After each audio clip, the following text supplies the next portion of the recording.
ഈ റീൽ അങ്ങ് അപ്ലോഡ് ചെയ്തപ്പോഴല്ലോ ഒത്തിരി ആൾക്കാർ അതിനിടയിൽ ഇട്ട കമൻറ്റാണ് റെസിപ്പി പ്ലീസ്. ആഹാ, എന്താ സന്തോഷം അത് വായിച്ചപ്പോൾ.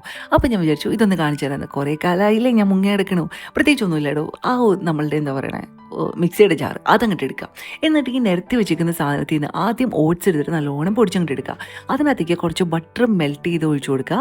അതുപോലെ തന്നെ ഡേറ്റ്സ് സോക്ക് ചെയ്ത് ഇട്ട് കൊടുക്കുക. ഒരു egg, baking soda, baking powder, salt, chocolate powder, അതുപോലെ തന്നെ നമ്മളുടെ സിന്നമൺ പൗഡർ, അതുപോലെ ഈ ചെയ്യാനായിട്ടുള്ള പഴം കൂടി ഇട്ടിട്ട് നല്ലപോലെ അരച്ചങ്ങോട്ട് എടുക്കുക. ഈ പഴം ഈ കളറാകുമ്പോൾ എങ്ങനെ നമുക്ക് കളയാതെ യൂസ് ചെയ്യാം എന്നുള്ളതാണ് ശരിക്കും പറഞ്ഞാൽ ഈ റെസിപ്പിയുടെ ഡെവലപ്മെൻറ്റിൽ കാരണമായിട്ടുള്ള ഒരു സാധനം. ഇനി എന്നിട്ട് ടൈറ്റായിട്ട് തോന്നുകയാണെങ്കിൽ റൂം ടെമ്പറേച്ചറിലുള്ള വെള്ളമോ അല്ലെങ്കിൽ കുറച്ച് പാലോ ഒഴിച്ചിട്ട് അതിനൊന്ന് ലൂസ് ചെയ്ത് ഇതുപോലെ വീഴുന്ന കൺസിസ്റ്റൻസിയിലേക്ക് ആക്കിയെടുക്കാം. എന്നിട്ട് അതിൻ്റെ മേളിൽ നിങ്ങൾക്ക് ആവശ്യമുള്ള സാധനങ്ങളെല്ലാം വെച്ചിട്ട് അങ്ങോട്ട് അലങ്കരിക്കുക. അലങ്കോല പണികൾക്ക് നിങ്ങളുടെ ഇഷ്ടം പോലെ ചെയ്യാം.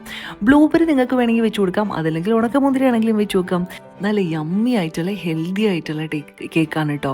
ഇതൊരു 260°C 20 മിനിറ്റ്സ് ബേക്ക് ചെയ്തെടുക്കാം. അതല്ലെങ്കിൽ 20 മിനിറ്റ്സ് നമുക്ക് നമ്മളുടെ ഹീറ്റ് ചെയ്തിട്ടുള്ള പാനിൻ്റെ ഉള്ളിൽ വെച്ചിട്ട് നമുക്ക് വേണമെങ്കിൽ ഇത് ബേക്ക് ചെയ്തെടുക്കാം. അപ്പോൾ ഇതിൻ്റെ ഫുൾ മെഷർമെൻറ്റ്സും റെസിപ്പിയും ഞാൻ ഡിസ്ക്രിപ്ഷനിൽ പറഞ്ഞിട്ടുണ്ട്, കണ്ടു നോക്കാൻ വേണ്ടിയിട്ട് മറക്കരുത്. അപ്പോൾ മെഷർമെൻറ്റ്സ് തെറ്റാണ്ട് യൂസ് ചെയ്ത് കഴിഞ്ഞാൽ നിങ്ങൾക്ക് അടിപൊളിയായിട്ട് കേക്ക് ഉണ്ടാക്കാം.